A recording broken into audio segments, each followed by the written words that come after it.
this is, ow, that's my toe. He made me bleed. This is Haven's Homestead and future home of Haven's Hatchery. All of these birds are purebred birds. They haven't started breeding or having eggs yet.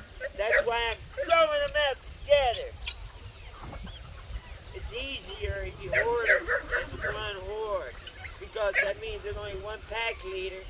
Everyone stays, as a group instead of you. You would think that they would stay flocked together, but they don't. They're always one mass, one group. And I'd rather it be like that for right now, because that means we don't have a whole bunch of pack leaders.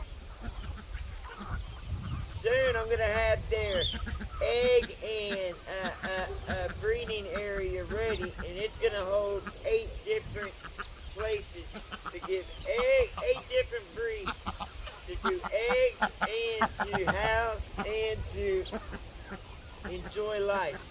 Then I got 5 of these hoop houses.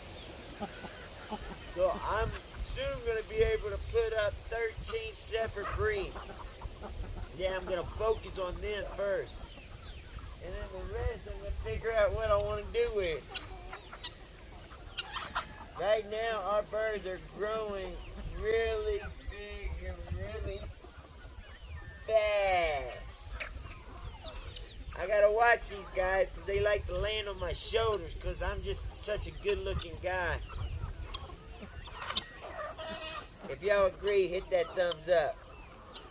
If y'all think the birds are better looking, hit that thumbs up. If you think I need to stop talking so much, hit that thumbs up. God bless you. Who wants to see some birds land on me? Because all I gotta do is this right here.